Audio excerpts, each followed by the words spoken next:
দীর্ঘ প্রায় ৮ মাস যাবৎ এই কল খারাপ হয়ে পড়ে থাকায় পানীয় জলের কষ্টে ভুগছেন পূর্বস্থলীর নশরতপুর গ্রাম পঞ্চায়েতের ধোবাপাড়া গোয়ালপাড়ার আদিবাসী মানুষজন।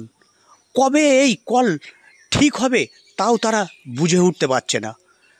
বারে বারে নশরতপুর গ্রাম পঞ্চায়েত এবং প্রশাসনকে জানিয়েও কোনো সুরাহা মেলেনি তাদের। এতদিন ধরে খারাপ হয়েছে আমি জানিয়েছিলাম পঞ্চায়েতকে, আমাদের সদস্যকে জানিয়ে গ্রামের সদস্যকে জানিয়েছিলাম।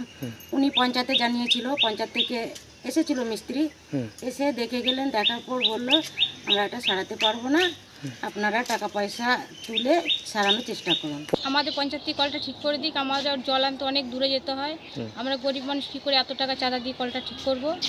তাই চাইছি আমাদের কলটা যদি ঠিক করে দেয় আমাদের খুব উপকার হয়। চাঁদা বলতে চাঁদা তুলে কলটা আমাদের অনেককে বলেছি, বলছে কল ঠিক করা হবে না, তোমরা কল ঠিক করে নাও চাঁদা তুলে। এই কল কত লোক ব্যবহার করে মোটামুটি? এখানে মোটামুটি 150-র উপরে ফ্যামিলি আছে, আমরা একটা কল থেকেই জল নিই। এটা কোন জায়গা? এটা গোয়ালপাড়া। হ্যাঁ, অনেক পরিবার আমাদের 5-6 জন আছি। আর আমাদের ঘরে একটু ওই কলটা সারালে ভালো হতো, আবার আমাদের ওই ঘরে ঘরে টাইম কল দিলে আবার অনেক ভালো হতো। আচ্ছা, এখন কি চাইছেন? টাইম কল তো একটাও নেই। আচ্ছা, পাড়াতে সবাই পাড়াতেই আছে। এখন কি চাইছেন? টাইম কল নেই। এখন কি চাইছেন? এখন চাইছি এখন কলটা সারালে ভালো হতো। আচ্ছা, এমনটাই জানালেন ধোবাপাড়া গোয়ালপাড়ার আদিবাসী মানুষজন।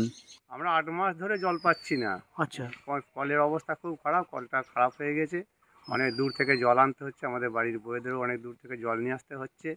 হ্যাঁ, রাস্তা চলতেই কোনো যদি কেউ ফেরি টেরি আসে তারাও জল পাচ্ছে না, যেটু জল খাবে, রাস্তায় তো কল নেই, কী করে জল খাবে। হ্যাঁ, পঞ্চায়েতকে বারবার জানিয়েও কোনো কাজ হচ্ছে না।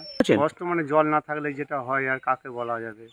আমার শহর কালনা থেকে রাজকুমার ঘোষ, কলকাতা টিভি।